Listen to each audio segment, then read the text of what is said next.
प्रकार की प्रतिबद्धता एमएसएमईज के लिए, लघु वर्गों के लिए हम कहीं ना कहीं देख पा रहे हैं कि जैसा हमको सब पता ही है कि आज 2023-24 का हरियाणा का जो बजट है वो आज हमने पेश किया है। वित्त मंत्री के नाते ये चौथा बजट मैंने पेश किया है और एक प्रकार से अमृत काल जिसको हम कह रहे हैं कि शुरू हुआ तो उसका ये पहला बजट है। बहुत चीज़ें तो देश के प्रधानमंत्री जी ने अमृत काल के जो एक विजन रखा है उस विजन के हिसाब से ही हमने भी अपना बजट बनाया है कि आज समाज को किन किन चीज़ों की आवश्यकता है, हमारा भावी जो चित्र है, हम अपने प्रदेश को, देश को कहाँ ले जाना चाहते हैं, तो उस नाते से शॉर्ट टर्म, लॉन्ग टर्म सब तरह की बातों को ध्यान में रख करके बजट किया है।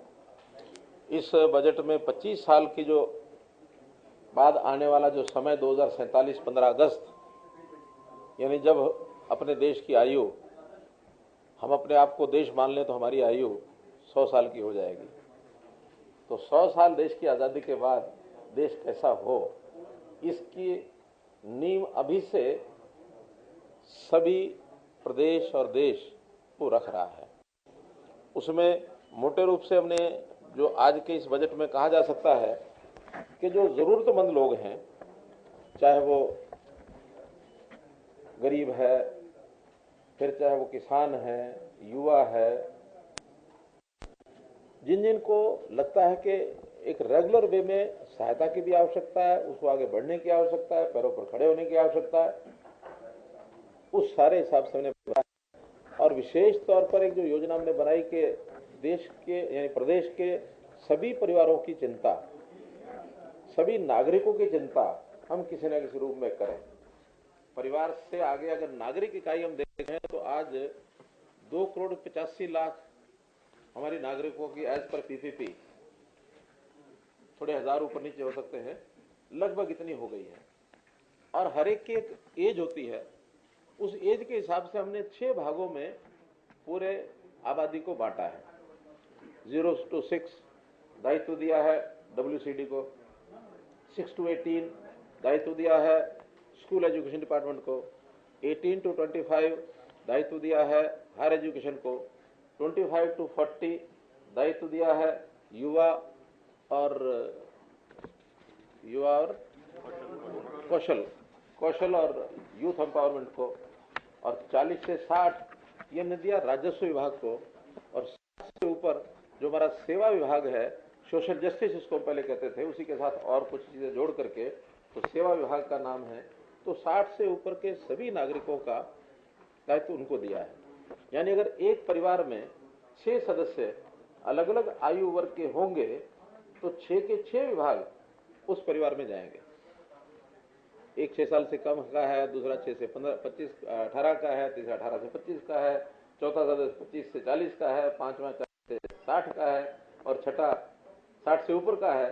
तो हर एक विभाग उस परिवार के साथ जुड़ जाएगा, एक एक सदस्य के कारण से ही जुड़ेगा, लेकिन ओवरऑल हर एक सदस्य की क्या आवश्यकता है, कैसा वो आगे बढ़ना चाहता है, चाहे उसकी आर्थिक कठिनाई है, उसकी रोजगार की कठिनाई है, उसकी पढ़ाई की कठिनाई है, उसकी कौशल की है, उसके स्वास्थ्य की है, उसके कर्जे की है, उसके रोजगार की है, आखिर तो यही है सब।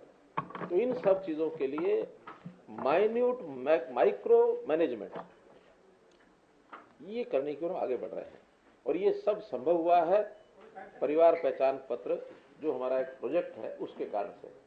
आपको पता है कि 3 साल से हम लगातार इस विषय पर काम कर रहे हैं, और संयोग ऐसा है कि जब कभी कोई चुनौती आती है तो उसको अवसर में बदल करके अगर काम करने का अवसर मिलता है तो वो कोविड है। कोविड वॉज ए चैलेंज, लेकिन उस समय में हमें भी अपने यहाँ ज्यादा समय बैठ करके काम करने का मिल गया, तो हमने उस समय का उपयोग इस सिस्टम को लागू करने के लिए उसके ऊपर काम करना शुरू किया, हमने उसको अवसर में बदल लिया। और आज इस परिवार पहचान पत्र की यानी एक प्रकार से इसका अध्ययन, इसके ऊपर रिसर्च, इसकी डिमांड, इसको लागू करने की घोषणा बहुत प्रांत भी कर रहे हैं। विदेशों को लोग जब उनके सामने में रखते हैं, क्योंकि हम अपने प्रदेश की कोई बातें बताते हैं तो उसमें बाकी बातों के साथ ये भी रखते हैं, हम उद्योग की बात भी रखते हैं, हमारे टूरिज्म की बात भी रखते हैं, हमारे सिस्टम जो है, कुछ देशों के लिए तो अपनी डेमोक्रेसी का भी सिस्टम रखते हैं। चाइना के लोगों को एक बार मैं मिला, मैंने कहा हमारे यहाँ एक ही महीने में कुछ दिनों के अंतर के बाद पंचायतों का चुनाव हुए, 70,000 लोगों का चुनाव, 70,000 लोगों का चुनाव एक साथ। मैंने कहा हाँ। तो वो बड़ा हैरान कि यहाँ 70,000 और शांतिपूर्वक हो गया, कहीं कोई वाद नहीं हुए, कुछ नहीं, छोटी मोटी बातें कहीं होती होती, अन्यथा सब चुनाव। तो ऐसे सिस्टम जब रखते हैं, वहां परिवार पहचान पत्र की बात भी रखते हैं। वो कहते हैं ये क्या है, जब उनको बताते हैं तब उनको समझ में आता है इट इज यूनिक आइडिया। अभी खोज कर रहे हैं लोग, ये आइडिया है क्या, बहुत लोगों से पूछते हैं, उत्तर किसी को मिलता नहीं है। अभी कहीं हमने छपाया ही नहीं कि किसका है। नहीं, मैंने नहीं कहा आइडिया मेरा है, हम सरकार के नाते इसको इम्प्लीमेंट कर रहे हैं। चलिए, तो खैर कुल मिलाकर के आज के उस बजट के अंदर सभी विभागों का विस्तार से जो मैंने बात रखी है, मुख्य बात उसमें यही है कि हमने कोई नया कर नहीं लगाया है। हमने अपने जो आर्थिक सारे इस विज्ञान के जो पैरामीटर्स हैं उसको मजबूत करने के लिए सावधानियां बरती हैं। ऋण उतना ही दो जितना अगली पीढ़ी उसको आसानी से पे आउट कर सके, क्योंकि ऋण कोई 5 साल का होता है, कोई 10 साल का होता है, कोई 50 साल के भी ऋण है कि 50 साल के बाद देना पड़ेगा। तो 50 साल बाद ये तो हमें पता है कि हम तो नहीं होंगे, तो जिसको देना है उसकी भी चिंता करनी है। तो सारा ही ऋण उनके ऊपर थोप के ना चले जाएं। हाँ, इतना कम भी ना ले ऋण कि जिसके कारण से हमारा जो अवसर है वो बर्बाद हो जाए।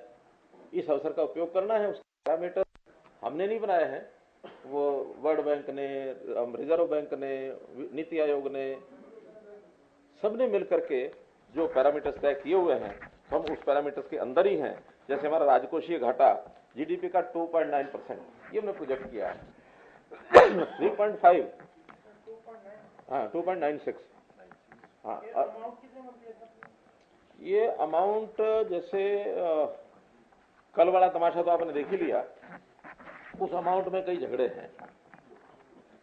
अब हम तो 2,23,000 करोड़ रुपया कहते रहे, और हमारे साथी मित्र जिनको कोई हिसाब किताब नहीं है, वो 4 लाख से शुरू हुए थे, 4 लाख के बाद 3,19,000 पर कल आ गए। और कल जब हमने उनसे प्रमाण मांगा तो उसको पहले तो दे नहीं रहे थे, कागज भी पकड़ा रहे थे, और किसी कारण से वो जब कागज पकड़ाने में घिर गए तो हमने कहा भी कागज दो, कहले मेरे कागज चले जाएंगे फिर मैं क्या रखूंगा। मैंने कहा फोटो स्टेट दे दो। उन्होंने कहा कि इसकी चेकिंग तो फाइनेंस सेक्रेटरी करेंगे, मैं थोड़ी करूंगा। नहीं, फाइनेंस सेक्रेटरी को नहीं देना। इन बातों का अर्थ क्या था?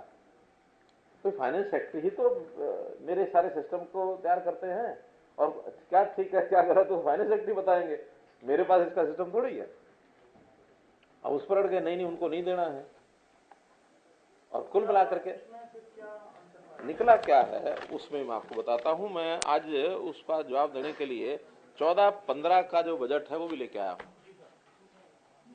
14-15 का बजट लेके आया हूं मैं, एक दृष्टि, और वही बजट कंपैरिजन जो आज हमारा उसका वो बजट का सार है, बजट 23-24 का सार है। इन दोनों का मैं आपको मुकाबला करके बताता हूं। 23-24 में हमने 14-15 का जो बजट है उसका जो सार हमने लिखा हुआ है, पेज 13 ये है। हमने 14-15 का उनका बजट जो था, डेट था, स्टेट डेट लायबिलिटी 70,931 करोड़ वो उसमें दर्शाया हुआ है। और उन्होंने इस बजट में जो दिखाया हुआ है 13-14 का 70,369 करोड़ दिखाया हुआ है। अब 70,931, 70,369, अंतर 600 करोड़ का है। अब ये 600 करोड़ का अंतर कैसे आया है? देखिए, एक होता है कि इंटरनल डेट, जो इंटरनल डेट होता है उसी की संख्या मोटे रूप से मानी जाती है, और उस इंटरनल डेट के बाद फिर एक संख्या होती है जिसको हम कहते हैं कि लोन्स एंड एडवांसेस, वो इसमें 13,000 करोड़। लेकिन एक 13,000 करोड़ में एक लोन ऐसा है जो जीएसटी जब कम होने लग गया था, सेंटर के पास कलेक्शन कम हुई, 14% उन्होंने वापस देना ही था, तो उसमें गैप आ गया। और गैप आने में जीएसटी काउंसिल से बात करके उनका के 2 रास्ते बताए थे, तो उसमें से एक रास्ता चुनना था। एक रास्ता ये चुना गया उसमें कि डेट केंद्र सरकार लेगी, लेकिन चूंकि देना है हमने स्टेट गवर्नमेंट्स को, दिखाएंगे स्टेट गवर्नमेंट के नाम, कितना कम पड़ गया स्टेट गवर्नमेंट के नाम वो दिखा देंगे। अल्टीमेटली भरना उस डेट को है सेंट्रल गवर्नमेंट ने। तो वो किताबों में 11,000 करोड़ रुपया वो दिखाया गया है जो हमारा डेट नहीं है। तो उस 13,000 में से 11,000 निकाल देते हैं तो ये 2,27,000 करोड़ बनता है। 2,26 से इसमें लिखा हुआ 2,27 या 2,28 ऐसा कुछ बनेगा। तो ये 2,28,000 करोड़ है। ये फिगर जो हमने दिखाई हुई है आज हमारे इस डाटा में 21-22 2,27,697, जो उसी डाटा में जो 70,931 उनका है, हमारा भी आज 2021-22 में 2,27,697 करोड़ दिखाया हुआ है वही। और वो ये कहते हैं कि हाँ वो 13,000 क्यों नहीं दिखाया। हम कहते 13,000 डेट हमारा है नहीं, देना वो सेंट्रल गवर्नमेंट ने, उसकी एक एंट्री मात्र है और वो सहमति से बनी है। वो जैसे ही पे करेगा तो हमारे यहाँ कम होती चली जाएगी। वो हमारे नाम पे लिया, वो हमारे नाम पर एक लोन सेंट्रल गवर्नमेंट का है, लिया गया हमारे नाम पर है। तो 11,000 करोड़ का वो अंतर है। उस नाते से 2,27,000 और इसमें भी जो उन्होंने रिपोर्ट दी है वो उसके अंदर 2,26,000 ये जो कैट की बात करते हैं और 13,000 करोड़ रुपया अन्य, ये सारा उसमें। अब ये स्मॉल सेविंग्स और प्रोविडेंट फंड ये कोई लोन नहीं होता है, ये खाते में जमा रहता है, जब देना होता तब देते हैं। यानी हमने किसी को देना है तब जुड़ जाता, नहीं देना, क्योंकि बहुत सी चीजें अकाउंट्स में आती नहीं है। जैसे उदाहरण के लिए इक्विटीज है, इक्विटीज हमारे कितने ही पीएसयूज में इक्विटीज है। इक्विटी एचएसबीपी में भी है, सरकार की इक्विटी पावर डिपार्टमेंट में भी है, सरकार की इक्विटी एचएसएडीसी में भी है, हमारी इक्विटी हेफेड में भी है। अब सारी इक्विटी जहाँ घाटे होते रहते हैं इक्विटी खत्म होती रहती है, जहाँ प्रॉफिट में आते हैं वो इक्विटी आरओई करके रिटर्न ऑन इक्विटी वो सरकार को वापस देते हैं। इस बार शायद 350 करोड़ रुपया पावर डिपार्टमेंट में प्रॉफिट में आने के बाद हमको वापस देने का ऑफर किया है। हालांकि हमने अभी इसलिए नहीं लिया है कि शायद हमको वहाँ इक्विटी बढ़ाने के लिए उसको वहीं जमा करा देंगे, इक्विटी बढ़ानी भी पड़ती है। जैसे थर्मल पावर प्लांट के लिए मैंने 550 करोड़ रुपया इक्विटी का रखा है कि वो इक्विटी वहाँ देंगे। पावर डिपार्टमेंट का खर्च सरकार का खर्च नहीं होता। सरकार तो अगर कोई रेट कम करती है तो उसकी सब्सिडी देती है। हमने अगर 8,000 करोड़ रुपया पावर का इस बार रखा है तो उसमें 6,000 करोड़ रुपया तो किसान को जो बिना यानी 10 पैसे यूनिट पर हम देते हैं, लेकिन वो 6 रुपया 80 पैसे हमसे बिल चार्ज करते हैं, तो 6,000 करोड़ रुपया तो उसमें जाता है, वो हमारा खर्च है, सब्सिडी है। लेकिन इस बार हमने पहली बार एक प्रावधान और किया है कि कुछ पीएसयूज हमारी अब प्रॉफिट में आ गई, मोर देन 50% पीएसयूज प्रॉफिट में आ गई है। उनके प्रॉफिट का 25% हिस्सा सरकार को उनको देना चाहिए, ऐसा हमने प्रपोज किया है। जिस दिन बजट पास हो जाएगा हम ये 25% लेना शुरू कर देंगे।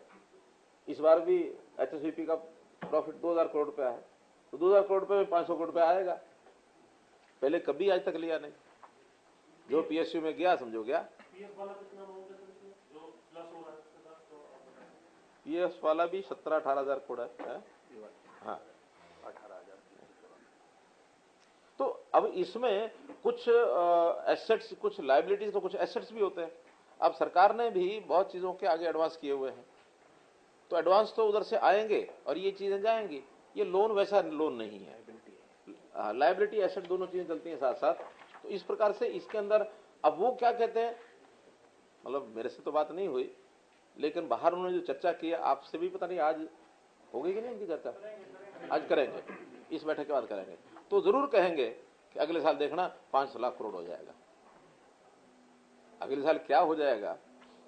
और फिर इसमें बड़ी बात यह है कि हमारा जो जीडीपी एचजीडीपी ये बढ़ रहा है लगातार। उनके समय तो 3-3.5 लाख करोड़ रुपए ही था, अब हमारा 9 लाख करोड़ टच कर गया।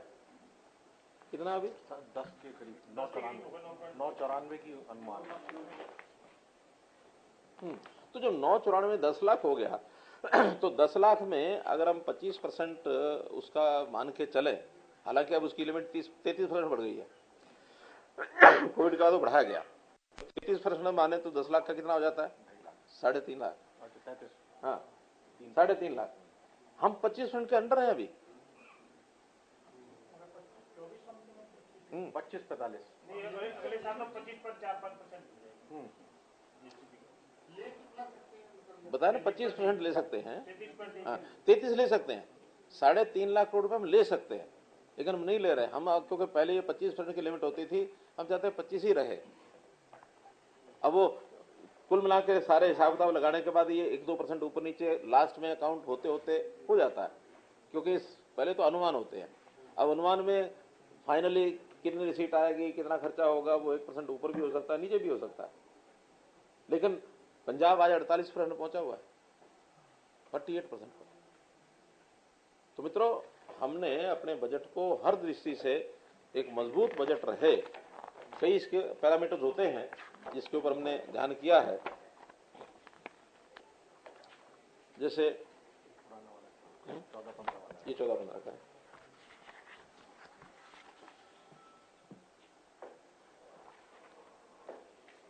तो अब ये कह रहे हुड्डा साहब ने जो दिया था 23-24 का हमारा जो बीई है, बजट एस्टिमेट है, जो आज हमने पेश किया है, वो हमने 2,85,000 करोड़ रुपए का किया है। 2 लाख नहीं, बजट नहीं, जो हाँ डेट है 2,85,000, हाँ 2,85 किया है। और ये जीडीपी की जो परसेंटेज है, ये है 25.45।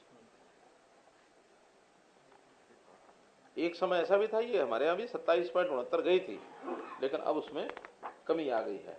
फिस्कल डेफिसिट जो है, जो 22-23 का 3% से ऊपर पहुंचा है, लेकिन अब फिर जो बजट अनुमान हमारा 2.96 पर है।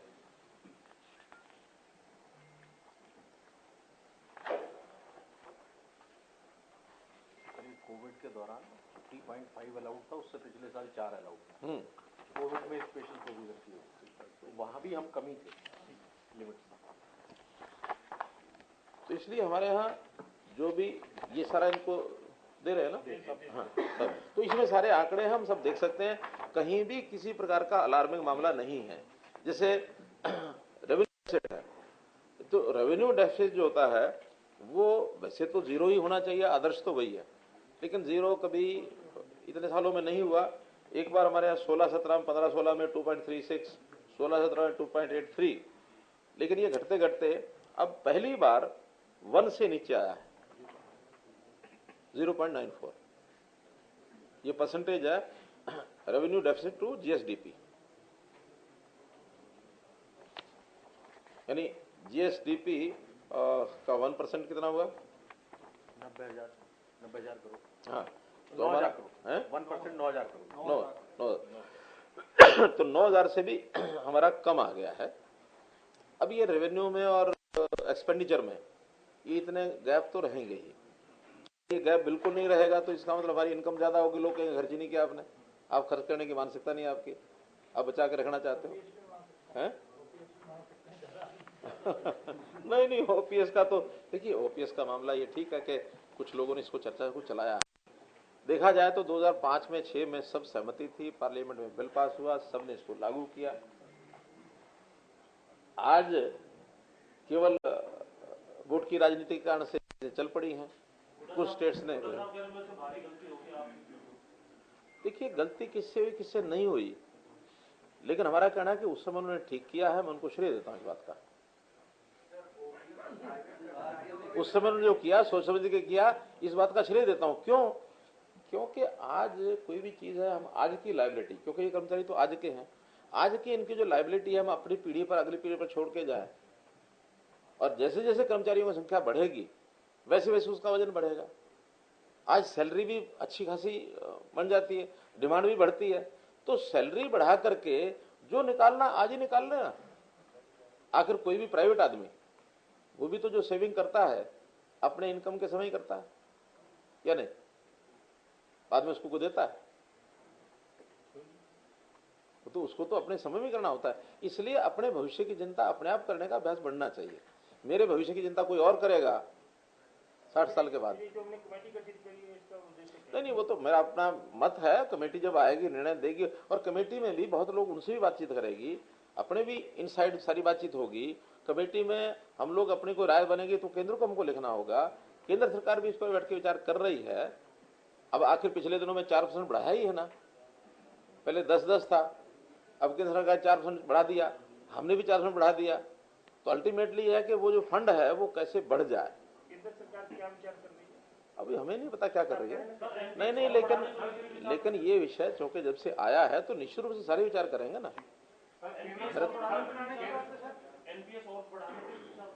मेरा कहना है कि ये कौन सी सरकार क्या करती है ये तो शायद उसमें से विचारों में से निकलता है, कोई यहाँ विचार नहीं कर रहे हैं। मैं तो बता रहा हूँ कि हमने जैसे कमेटी बनाई है तो निश्चित रूप से जब ये विषय चला है तो कोई भी सरकार करेगी विचार। सीएम साहब, केंद्र सरकार 3 विकल्पों पर विचार कर रही है, उसमें मुझे जानकारी नहीं, लेकिन आपकी आंध्र प्रदेश का भी मॉडल है। हाँ, आपके पास कोई जानकारी हो तो आप बता दो। उसकी कुछ खबरें छपी हैं। हाँ, क्या उसकी अलग अलग खबरें छपी हैं। क्या? एनपीएस में भी कुछ बदलाव की और एक नॉमिनल पेंशन के ऊपर बात कर रहे हैं कि 25-30 हजार रुपए, जिसमें कि कर्मचारियों की सहमति बन जाए, या एक आंध्र प्रदेश का मॉडल है जो कि उसके ऊपर भी विचार कर रहे हैं। ये इस तरह की खबरें छपी हैं। मुझे नहीं, जैसे खबरें छपी हैं उसमें नए आइडिया आते रहते हैं, और मैं तो कहता हूँ कि आपके पास कोई अच्छा नया आइडिया हो जिसमें भविष्य भी सुरक्षित रहे, आज भी सब कर्मचारियों का काम अच्छा चल जाए, तो आप दीजिए हमको सुझाव। ये ओपन फॉर्म होता है। केवल सरकार ने ही सोचना ऐसा नहीं है, इवन अच्छे कर्मचारियों के जो मत हैं वो भी हमारे पास आ ही रहे हैं, ऐसा नहीं कि नहीं आ रहे हैं।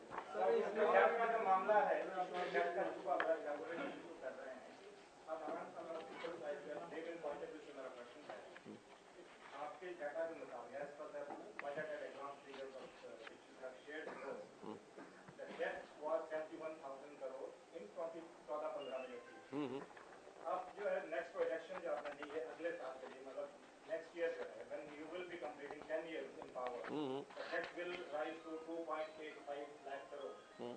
Why do you think, sir, that this is not an alarming situation? नहीं है, And इसलिए even if, as you have pointed out in the budget, that all of that is well within the parameters that by the central government. My question is, I am asking this keeping in view the fact that the chief minister is known for austerity and you are known for spending very carefully. In spite of that, that has ballooned to such an extent. मैं बता रहा हूँ ना, हम उसकी योजना बनाते हैं कि खर्च ज्यादा कहाँ करना है, कहाँ नहीं करना, और जहाँ करना वहाँ करना है। अब जितना हम कर रहे हैं उसके में दो ज्यादा उदाहरण हो सकते हैं, लेकिन दो देता हूँ। हम अपने ओल्ड एज पेंशन आज हमने 2750 की है, क्या किसी प्रदेश में है? 3 लाख भी कर दिया है। उसके डेट का उसका जो वो भी 3 लाख कर दिया। उसका ज्यादा अंतर इसलिए नहीं पड़ेगा कि जो पहले भी ले रहे हैं उसमें अधिकांश लोग ऐसे हैं जो 3 लाख में ले ही रहे हैं। पर आपका पीपी तो नहीं कह रहा 3 लाख? नहीं, पहले इनके समय में इन्होंने 2 लाख की लिमिट की थी 2012 में, हमने वो ऑफिशियली नहीं बढ़ाई थी। हमारी चेकिंग जो है उसमें 3 लाख तक भी लोग ले रहे हैं, हमने उसको काटा नहीं है, इसलिए कोई बहुत बढ़ जाएंगे ऐसा नहीं। लेकिन 2500 से 2750 तो हो गया। कोई प्रदेश ऐसा नहीं है जो इतने बड़े पैसे ओल्ड एज पेंशन में देता हो। इसी प्रकार इससे कितना बोझ कितना पड़ेगा साल में, ये जो कोई 700 करोड़ के आसपास। इसी प्रकार अब हमारे यहाँ प्रोडक्शन और हमारे यहाँ जो व्यवसाय और वो जिस नाते से आगे बढ़ रहा है उसका एक द्योतक होता है, वो होता है जीएसटी कलेक्शन। जीएसटी कलेक्शन देश में बड़े राज्यों में we are eight number 1 per capita, क्योंकि पर कैपिटा ही होगा ना, बड़ी स्टेट में ज्यादा होगा, छोटी में कम होगा, तो स्टेट के हिसाब से पर कैपिटा हमारे से ऊपर 2 छोटी छोटी स्टेट्स हैं। Number 1 is Sikkim, number 2 is Goa and number 3 is नहीं हरियाणा। छोटी वाली में नहीं, मैं टोटल में कर रहा हूँ, ओवरऑल में। सर वो छोटी स्टेट होगी। छोटी नहीं, मैं कहता हूँ ये 2 छोटी हैं, हम उसके बाद नंबर 1 पर हैं बड़ी स्टेट के नाते। हम तो बड़ी स्टेट में नंबर 1 हो गए। यानी 25 या 26 हजार करोड़ रुपया पर कैपिटा जीएसटी कलेक्शन है हमारे यहाँ। तो ये क्यों ज्यादा है? क्योंकि यहाँ की आर्थिक स्थिति अच्छी है, पर कैपिटा इनकम हमारी अच्छी है। हम हरियाणा में एक अच्छे स्टेट के नाते उभर रहे हैं। वो तब उभर रहे हैं जब हम खर्च ज्यादा करते हैं। खर्च तब करते हैं जब उसका अवसर मिलता है। अवसर तब मिलता है जब जीएसटी भी ज्यादा होती है। उस समय जब ये 71,000 करोड़ की बात करते हैं, उस समय जीएसटी 3 लाख करोड़ था। आज जीएसटी 10 लाख करोड़ हो गया। तो जीएसडीपी बोलते हैं, हाँ, जीएसडीपी के ऊपर डिपेंड करता है सब कुछ। और जीएसडीपी उसी प्रदेश की ज्यादा बढ़ेगी जहां गतिविधियां ज्यादा होंगी, जहां लोगों की इनकम ज्यादा होगी, जहां लोगों की परचेजिंग कैपेसिटी ज्यादा बढ़ेगी, इनकम ज्यादा होगी, डेवलपमेंट ज्यादा होगी, इंडस्ट्री ज्यादा होगी। तो इस नाते से कल को हो सकता है हम इसको और कई महीने में पार कर जाए। तो हम उसका केवल एक लोन के कारण से विषय नहीं होता। लोन इज वन एक फैक्टर है जिसको हमें ध्यान करना, और वो लोन का ध्यान नहीं रखना, वो लिमिट का ध्यान रखना। सर मेरा एक सवाल है, इसको सवाल बाद में साथ लेकर से आज के दिन हम 25-45 पे हैं। ये फिगर 5-6 में 24-12 थी। सवाल बाद में नहीं, वो कंप्लीट तो हो गया क्योंकि सब सुन चुके हैं, अब तो सवालों का ही विषय है। पिछले साल आपका रेवेन्यू 9773 करोड़ था, जो बजट एस्टीमेट्स में दिखाया है। रिवाइज एस्टीमेट्स में ऑलमोस्ट 84% बढ़ गया है 18,000 और अब की बार 16,000 करोड़ है। तो क्या लास्ट ईयर अंडर एस्टिमेशन कोई है इसमें कुछ? और आपने इस बार भी कई लोक लुभावन योजनाएं करी नहीं, हैं। अब इसका जो आपने पूछा है तो आंकड़ों में हमारे शक्ति फाइनेंस बताएंगे ज्यादा। कम है आपकी एक्सपेंडिचर, मैं बता देता हूँ। ये क्या फाइनेंशियल इंप्रूवमेंट है या कोई पॉपुलिस्ट मेजर्स आप देखिए, एक बात तो या अंडर एस्टिमेशन? नहीं, एक बात तो ये समझिए कि पिछले जो 2 साल हैं उनको उदाहरण के रूप में न लें। बहुत एस्टिमेट्स उसमें गड़बड़ाए हैं। खर्चे तो जितने रहते हैं उतने ही रहते हैं। कोई भी सामान्य वर्ष आ जाए या कोई क्रूशियल आ जाए या बढ़िया आ जाए, खर्चों में ज्यादा फर्क नहीं पड़ता, इनकम में फर्क पड़ता है। And that was only because of Covid. 2 साल के अंदर हमारी इनकम कम हुई। हाँ, थोड़े खर्चे भी हो सकता कम हुए हों, विकास के काम रुक गए डेवलपमेंट के नाते से, जहाँ कई दिनों तक तो सारी इंडस्ट्री बंद करनी पड़ी, लॉकडाउन हो गया, तो कुछ खर्चे भी कम हुए होंगे, लेकिन खर्चों से ज्यादा इनकम ज्यादा कम हुई है, तो उसका कोई अंतर पड़ा होगा। सर रिवेन्यू रिसीव्ड में मेजर जो शॉर्टफॉल है वो लगभग 9,000 करोड़ का जीएसटी कंपनसेशन जो हमें लास्ट ईयर मिला था वो बंद हो गया, वो बंद। उसकी वजह से शॉर्टफॉल। उसको हम इस साल अपने रेवेन्यू से कवर अप कर रहे हैं, बट इंक्रीज नहीं दिखेगा। लेकिन हमारा तो 25% की वैसी बढ़ोतरी है, तो हमें तो मिलने तो इसीलिए मैं कह रहा हूँ कि 25% की हमारी जीएसटी बढ़ोतरी है, हमारी एक्साइज में बढ़ोतरी 22% है। इसी प्रकार से हमारी जो व्हीकल पे टैक्सेस है उनमें लगभग 25-26% की इंक्रीज है, बड़ी अच्छी इंक्रीज है स्टाम्प ड्यूटी के कलेक्शन में। लेकिन इस सारी इंक्रीज के बावजूद भी जो हमारी रेवेन्यू लास्ट ईयर लगभग रिसीव 66,000 करोड़ थी, उसमें 8-9 हजार का इम्पैक्ट इतना सीवियर इम्पैक्ट है कि उसको हम कवर ही कर पाए। तो वो जो आप कह रहे हैं उसका रीजन मेन ये है। दूसरा क्वेश्चन है एग्रीकल्चर से रिलेटेड, आपने जो अनाउंसमेंट की है पराली प्रबंधन से related, government will notify government determine rate of 1,000 पर टन एज एन इंसेंटिव पर टन फॉर फार्मर, और 1,500 रुपया है फॉर एक्सपेंसिस, क्योंकि वो उसकी बेलिंग करनी है, उसको उठा करके पहले गोदाम तक ले जाना है, गोदाम में भी उनका खर्चा बैठेगा, वहां से गोदाम से फिर सप्लाई करनी है जहाँ कंजम्पशन होनी है, तो उस सारे का फ्रेट है, वो सारे खर्चे 1,500 रुपया टन फिक्स कर दिए हैं। नहीं, उसको मिला के उसको मिला के ये, क्योंकि पहले ये सिर्फ हम 1,000 रुपया एकड़ देते थे, अब हमने 1,000 रुपया टन कर दिया है। क्या इसमें 2 चीजें, एक तो इन सिटू में अप्लाई नहीं करता, ये पराली तो बेचते हैं स्पेसिफाइड जो परचेजर्स हैं, जैसे अभी थर्मल पावर प्लांट ने उन्होंने खरीदना है या पेपर फैक्ट्री ने खरीदना है या 2G इथेनॉल प्लांट ने खरीदना है, उनके लिए ये प्रोक्योरमेंट रेट फिक्स हुई है। तो इन सिटू वाली बात ही नहीं है। तो एक्सिक्यूटिव प्रबंधन है जिसमें बेलिंग की आती है, उसका खर्चा अलग रखा है और ट्रांसपोर्टेशन का खर्चा अलग रखा है, तो टोटल खर्चा इसमें एक फैक्टर मॉइस्चर का भी आएगा। डिटेलिंग जब उसकी बनाएंगे तो मॉइस्चर भी है, क्योंकि जो परचेजर है वो कहता है 5% से कम अगर मॉइस्चर होगी तो मैं ये रेट पर खरीदूंगा। अगर 5% से ज्यादा मॉइस्चर है तो फिर 20%, तो 20% से अगर ज्यादा मॉइस्चर होगी तो फिर उसका रेट कट वो किसान से करेगा। किसान ये चाहता है कि फटाफट मैं बेचूं, चाहे कुछ भी है। वो कहता है अगर गीला लेके जाऊंगा तो मेरा उसकी प्रोडक्शन जो उसका आउटपुट है वो कम होगा। तो 20% इसका बेंचमार्क है, ये रेट सारे 20% एंड बिलो मॉइस्चर के लिए है। तो या तो आपने गिनी होगी, मैं तो गिनने का टाइम, मैं तो जो नया आइडिया आता है वो हम डाल देते हैं, अब गिनते बाद में, पहले गिन के नहीं रखते। एक मिनट 4 साल का जो बजट एस्टीमेट है और एक्चुअल में जो हमारा है, क्योंकि बजट एस्टीमेट आपने बताया अनुमानों पे आधारित होता है, पर अनुमान में इतना ज्यादा 13 से 15,000 20,000 तक का अंतर आ रहा है। देखिए सामान्यतः, मैं बता रहा हूँ, सामान्यतः अंतर जो आता है ये 10 से लेके 15% हर साल आता है। जितना अनुमान होता है उसमें 10 से 15% खर्च कम ही होता है, इनकम भी लगभग उतनी कम होती है। तो ये अनुमान थोड़े से ज्यादा होते ही हैं। अगर अनुमानों में थोड़े से ज्यादा अगर नहीं रखेंगे तो सब लोग वहां जाके टिक जाएंगे। अब कुछ तो खर्चा है वो अनुमान तक कर ले जाते हैं, कुछ के खर्चे किन्हीं कारणों से कम होते हैं। कहीं रिसीट में हम कम नहीं कर लेते, रिसीट अगर ज्यादा होती तो आएगी ही, लेकिन फिर भी ये खर्चा 10 से 15% अगर है तो ये नॉर्मल कोर्स है हर वर्ष का। हरियाणा गौ सेवा आयोग को लेकर आपने जो सदन में कहा बजट में भी है, पहले 40 करोड़ रुपए आवंटित थे जिसको आपने तकरीबन 10 गुना कर दिया। जी, तकरीबन 4.6 लाख आपकी जो बेसहारा पशु हैं, हाँ।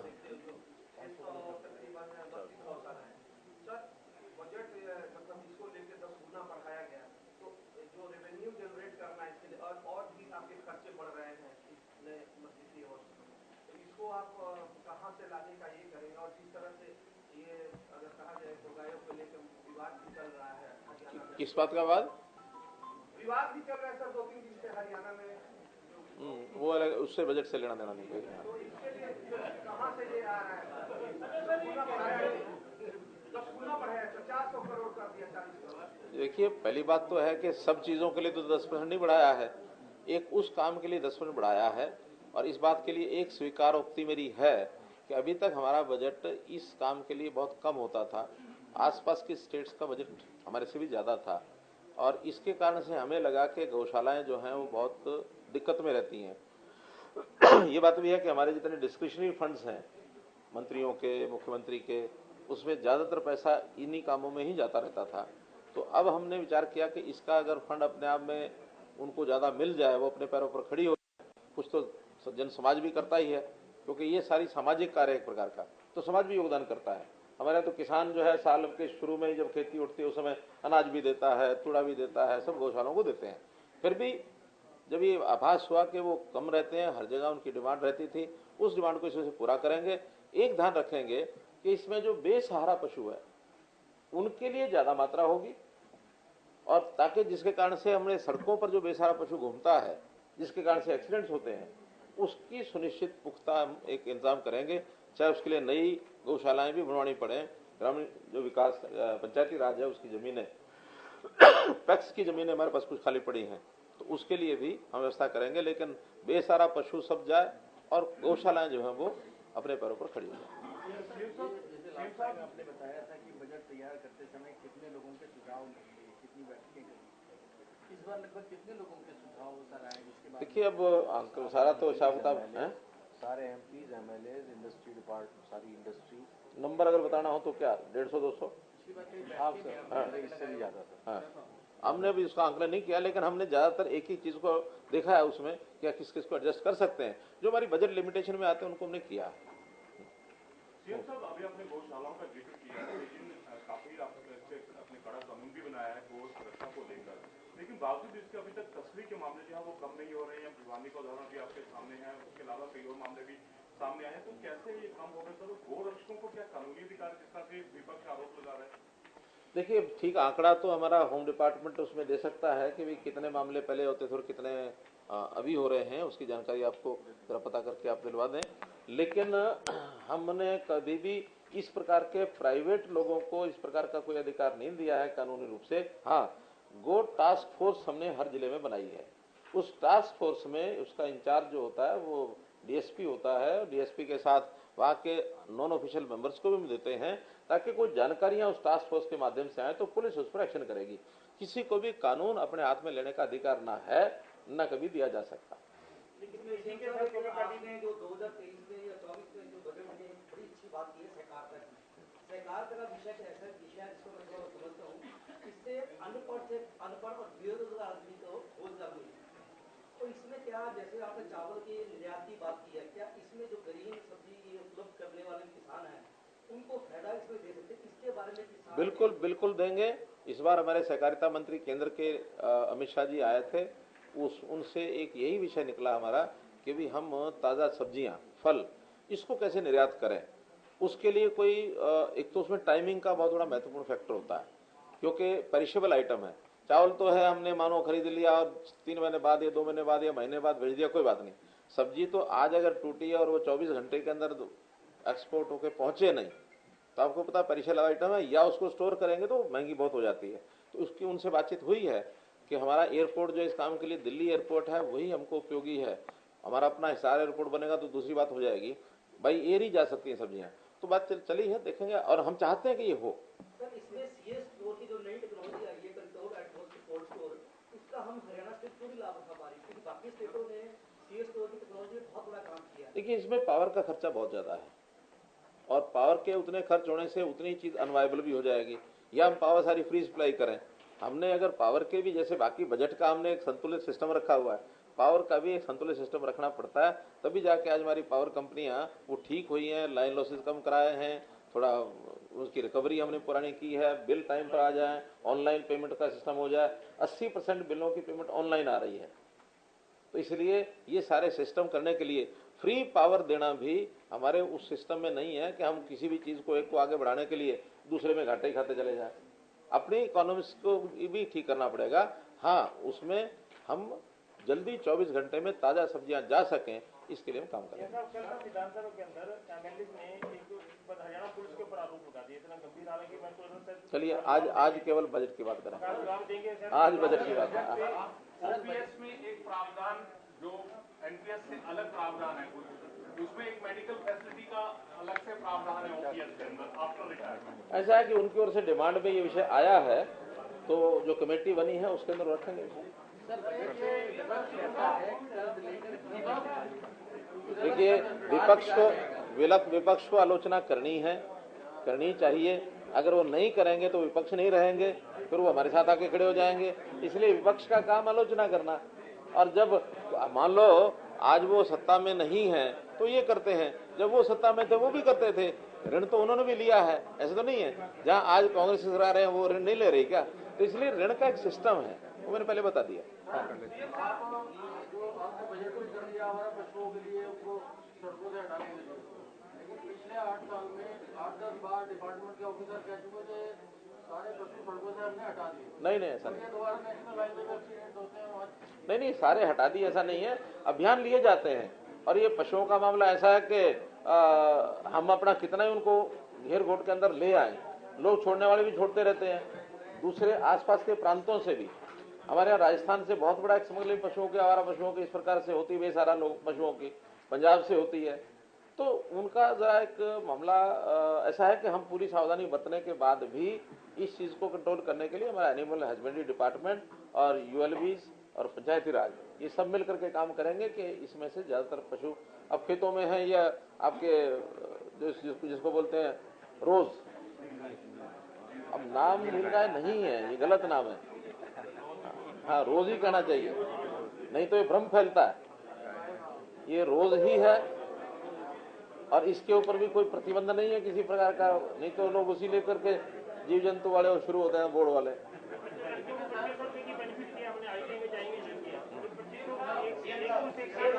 एक बार वन टाइम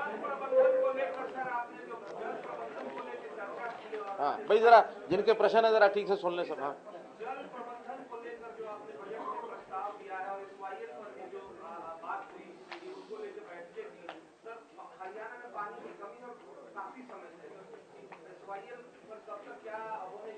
देखिए ये एक ओपन विषय है एसवाईएल का, हमको सबको पता है, सुप्रीम कोर्ट में अभी भी चल रहा है और ये गलत बात है कि निर्णय एकदम हो चुका है। निर्णय ये हुआ है कि एसवाईएल बननी चाहिए, बनेगी, ये बनने की बात भी फाइनल है, लेकिन कैसे बनेगी इसका जो एग्जीक्यूशन ऑर्डर है, कोई भी आप लोगों में से वकील रहा हो या हो, पता हो कि कोई निर्णय होता है उसका एक एग्जीक्यूशन ऑर्डर भी साथ ही होता है, या तो तुरंत होगा और नहीं तो उसके बाद होगा।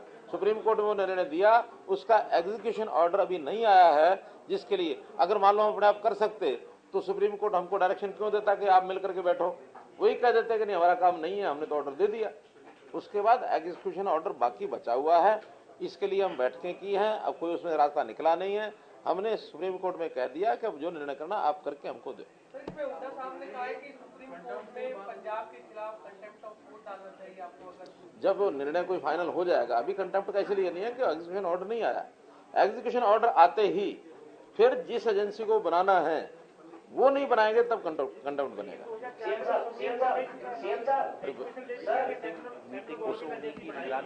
इसके बाद मैं कह रहा हूँ पंजाब सरकार ने किया, मैं क्या करूँ, वो सुप्रीम कोर्ट उन्होंने जाकर के दे दिया, दोबारा से प्रेसिडेंशियल उसके लिए गया, उसके बाद सुप्रीम कोर्ट में गया, उन्होंने निर्णय कर दिया कि नहीं है, लेकिन उस निर्णय को दोबारा से, क्योंकि वो टाइम बाउंड था, और जब टाइम बाउंड था, टाइम बाउंड नहीं हुआ तो अपने आप निर्णय दोबारा आएगा। अब दोबारा आ गया तो सुप्रीम कोर्ट या तो कहता है कि वो निर्णय लागू रहेगा। तो इसलिए कोई भी बात है वो एक सिस्टमेटिक, आखिर हम लॉ के हिसाब से चलने वाले हम स्टेट हैं, धींगामस्ती करने वाले नहीं हैं। चलिए, बहुत बहुत धन्यवाद। एक सवाल, हाँ, पहला जो है ये है कि ये आपने दिव्य नगर स्कीम का जिक्र किया है, ये क्या है? और दूसरा इसी से जुड़ा हुआ सवाल ये है कि आमतौर पे अगर नगर निकायों की बात की जाए तो ये देखा जाता है कि उनके पास फंड की उपलब्धता नहीं होती। देखिए, अभी तक क्या चलता था कि हर एक स्थानीय इकाई, चाहे वो पंचायती राज के होंगे चाहे नगरीय होंगी, उनको लगता है कि हमने अपने आप कुछ नहीं करना, सब जो स्टेट गवर्नमेंट ने करना है, और स्टेट गवर्नमेंट अपने ऊपर लेकर के चलती भी रहती थी, करती भी रहती थी। अभी पिछले 2 साल से हमने पहली बार किया कि उनकी जो इनकम है वो अपनी इनकम करें, हमने जो उनको फंड देने हैं वो देंगे। कामों का बंटवारा है, कौन सा काम उसमें उन्होंने अपने आप करना है, कौन सा हमने करना है, और एक अब तीसरी सूची हमने जारी कर दी है जिसके उन कामों के आधार पर इसकी ग्रांट, एक जैसे आज ही घोषणा हमने की कि इसकी ग्रांट एक जिसको कहना चाहिए उसको परसेंटेज के हिसाब से मैचिंग ग्रांट, वो हम जैसे दिव्य नगर योजना ही है, इसके अंदर ये सारे काम हम करेंगे। लेकिन कुछ काम ऐसे हैं जिसके अंदर मैचिंग ग्रांट हम देंगे, किसी में 50%, किसी में 65%, किसी में 75%। काम जो है वो स्थानीय इकाइयों ने करना है, उस काम के लिए सब अधिकार उनको दे दिए हैं। पोर्टल पर डालो, ई टेंडरिंग करो। हाँ, जैसे सेंट्रली स्पॉन्सर्ड स्कीम्स हैं, हमारे पास उसका पैसा आता है, ऐसे ही हमने स्टेट स्पॉन्सर्ड स्कीम्स, उसका पैसा उनको देना शुरू कर दिया है। अब बढ़ाने का काम सब वो करेंगे। उनके पास अगर कोई अपनी क्षमता बढ़ानी है, इंजीनियरिंग का कोई कैपेसिटी बढ़ानी है, उसके नाते से भी वो काम करेंगे। हर इकाई अब इंडिपेंडेंट है, चाहे पंचायत है, चाहे वो नगर पालिका है, नगर परिषद है, उसमें सहयोग करने के नाते हम सब सहयोग करेंगे, लेकिन अपने पैरों पर उनको खड़ा होना होगा। धन्यवाद।